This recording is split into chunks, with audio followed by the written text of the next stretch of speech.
पूरे देश में वक्फ अमेंडमेंट बिल को लेकर के खूब बहस तेज है।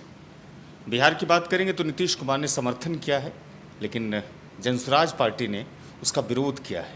हमारे साथ जनसुराज पार्टी से जुड़े हुए नेता हैं और पहले कांग्रेस के जिला अध्यक्ष रह चुके हैं भागलपुर से, सैयद शाह अली सज्जाद साहब।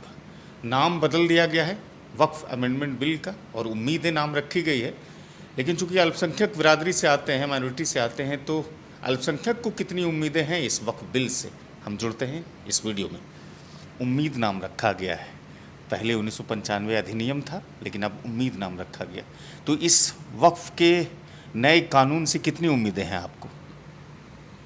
देखिए, ये वक्फ करने की जो बुनियाद है, जो मैं अपने बारे में बताता हूँ, जो हमारा 159 वक्फ है, नंबर 159, और ये 1872 में रजिस्ट्रेशन हुआ इसका। वजह ये थी कि हिंदुस्तान में अंग्रेज़ों का कब्ज़ा हो गया था 1857 में, 1857 में। तो उस वक्त हमारे जो बुज़ुर्ग मौजूद थे, सैयद शाह इनायत हुसैन साहब, वो सज्जा नशीन भी थे, मुतवल्ली तो बाद में बने, लेकिन उन्होंने अंग्रेज़ों के इस रवैये से कि अब हमारी ज़मीनों का क्या होगा, जायदादों का क्या होगा, उसकी फ़िक्र कम, मस्जिद का क्या होगा, कब्रिस्तान का क्या होगा, खानका का क्या होगा। इसलिए वो कहते हैं कि हमने अपने बच्चों को ज़मीनें दे दी। बच्चों का जो हक़ था, बेटा और एक बेटी थी, उनको दोनों को हक़ देने के बाद हमने 4 आना वक्फ किया है। भागलपुर में जो मुख्तलिफ़ जगह ज़मीनें हैं, और ये उनका बड़ा काम है।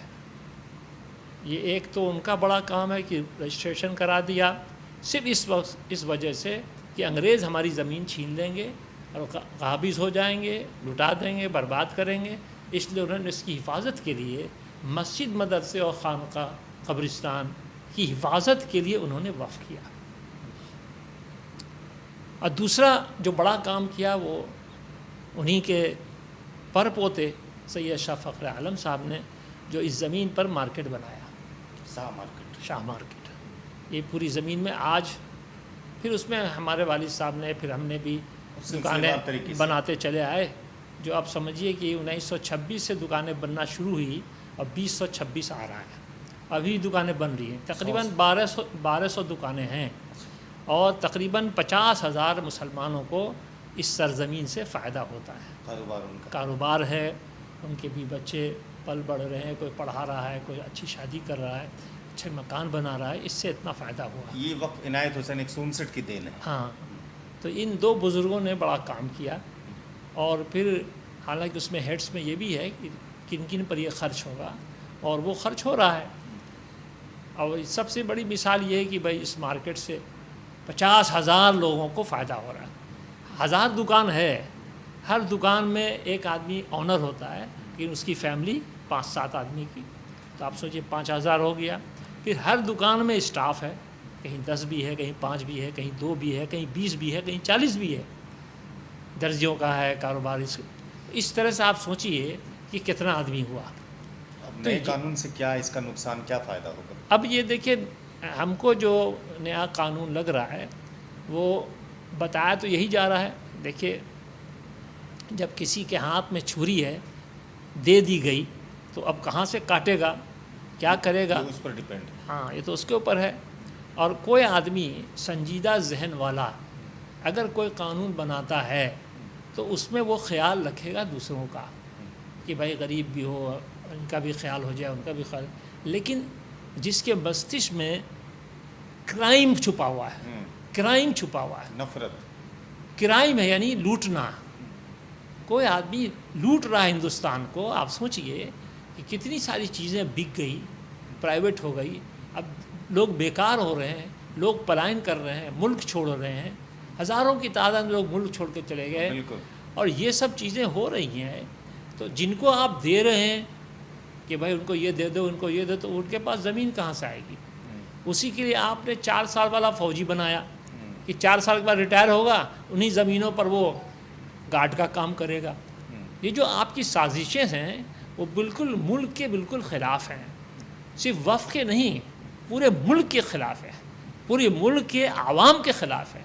मुल्क में जितनी कुर्बानियाँ दिए हैं, जिसने भी दिया हो, तभी मुल्क आज़ाद हुआ। अंग्रेज़ से मुल्क छीनना कोई मामूली चीज़ है।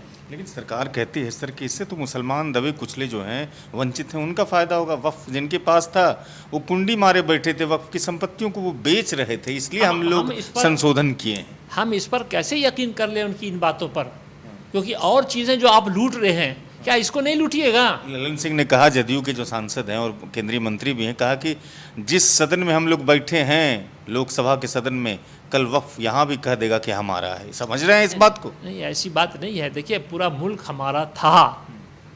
हिंदुस्तान में मुसलमानों ने 800 साल हुकूमत किया है। फिर अंग्रेज़ आ गए, उन्होंने 150 साल हुकूमत किया या 100 साल हुकूमत किया, 50 साल तो तिजारत करते रहे। तो अब ये आए हैं, तो इन्होंने सबसे पहले आते ही जब कांग्रेस आई तो उसने जो है वो ज़मींदारी ख़त्म कर दिया, ज़मीनें छीन लिया। जो मुसलमानों के पास कहिए या जिसके पास भी ज़मीन थी, 1000 एकड़, 2000 एकड़, 500 एकड़, तो वो सब छीना गई। तो अब इन्होंने कहा कि अब ये वक्फ के नाम से जो ज़मीन है, क्योंकि ये पहला अटैम्प्ट मुसलमान पर नहीं है। मुसलमान की हर चीज़ों को वो तिरछी निगाह से देखते हैं। बाबरी मस्जिद ने क्या इनका बिगाड़ा था? कोई बिगाड़ा था? वहाँ घंटा बजता था, वहाँ अजान होती थी, वहाँ नमाज होती थी, या डिस्टर्बेंस आपको होता था, आपने उसको क्यों तोड़ा? सिर्फ झूठ बना करके इसके अंदर फ़लाँ चीज़ है, फ़लाँ चीज़ है, ये तो बिल्कुल गलत बात है। अच्छा, इसी तरह हम आप कैसे उम्मीद कर लें कि ये जो कानून है ये हमारे फ़ायदे के लिए? आप सबको नुकसान पहुँचा रहे हैं, हमको नुकसान पहुँचा रहे हैं, हमारा घर तोड़ रहे हैं, हमारी मस्जिदें तोड़ रहे हैं, हमारे मदरसे बंद कर रहे हैं, दाढ़ी टोपी पर आपको एतराज़ है, मीनारों पर एतराज़ है। तो हम कैसे करें कि आप ये काम मेरे भलाई के लिए करेंगे? बिल्कुल नहीं यकीन कर सकते हैं, आप इसको नुकसान ही पहुंचाएंगे। अच्छा, ये चीज़ें आप कैसे देखते हैं कि अगर वक्फ कोई गैर मुस्लिम नहीं करता है और उस वक्फ में उसकी एंट्री होती है, तो ये कितना वाजिब हो सकता है कि वो जस्टिस ले सकता है और फैसला ले सकता है? ये बिल्कुल गलत है। हिंदू को, भाई आप हिंदुओं का जो मठ है या उनकी जो संस्थाएं हैं, वहाँ कई मुसलमान है? नहीं है। उसी तरह मुसलमान में क्यों अब घुसा जाते हैं? हालांकि आप देखें कि भाई कॉन्स्टिट्यूशन में लिखा हुआ है कि इनके मजहबी एतबार से कोई दखल अंदाजी नहीं होगी। बिल्कुल। तो मज़हब का ना ये एक रुकन है, ज़मीन जायदाद, और उसको बढ़ा चढ़ा के इतना लाख हेक्टेयर है, इतना लाख हेक्टेयर है, ये सब तो बेबुनियाद बातें हैं। तो जिसको झूठ बोलते बोलते बोलते उसको सच करना, आम भी हमारी जाहिल है। हिंदुस्तान में अक्सरियत तो जाहिल है, बेचारे नहीं पढ़े लिखे हैं और गरीब हैं। तो उनको आप ये देखें कि वो सब गरीब होने के बावजूद जो कहा जाता है वो मानते हैं। उसको लगता है इसमें मेरा फ़ायदा है। मोदी से किसी को उम्मीद नहीं करना चाहिए। मोदी जो है वो नुकसान के लिए है, उसकी पूरी पार्टी नुकसान के लिए है। जज को धमका रहा है, तो वकीलों को परेशान कर रहा है, तो मंदिरों में भी ऐलान कर रहा है कि मंदिरों में लोग पैसा नहीं दें, मंदिर से पैसा खा जाता है पुजारी लोग, कोई डेवलपमेंट नहीं होता है, करोड़ों पैसे मंदिरों में बंद पड़े हुए हैं। तो हम किसी ऐसे गलत आदमी के हाथ में इख्तियार कैसे दे दें जिसकी सोच गंदी है, पूरी प्लानिंग उसकी गंदी है। अगर पढ़ा लिखा होशियार समझदार आदमी जो लॉ के मुताबिक, कॉन्स्टिट्यूशन के मुताबिक बात करे तो उस पर हम भरोसा कर सकते हैं। इस पर कैसे भरोसा करें? जो आदमी सब कुछ लूट रहा है, तो क्या हमारा वोट नहीं लूटता है? अब वो हमारी ज़मीन लूटने को तैयार है।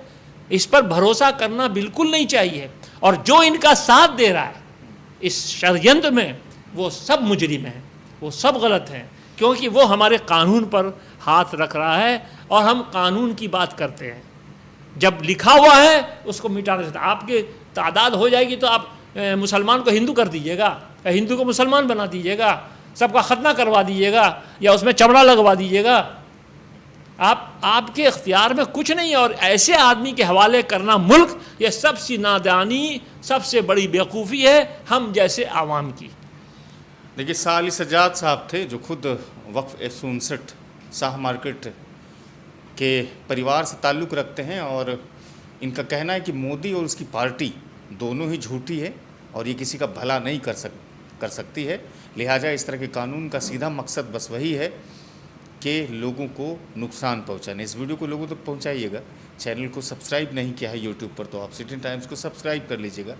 फेसबुक पर अगर इस वीडियो को देखिएगा, पेज को फॉलो नहीं करे हैं तो वहाँ फॉलो कीजिएगा, लाइक कीजिएगा, उसके बाद फिर इस वीडियो को लोगों तक पहुँचाइएगा। मुझे सुनने के लिए आप सबका बहुत शुक्रिया।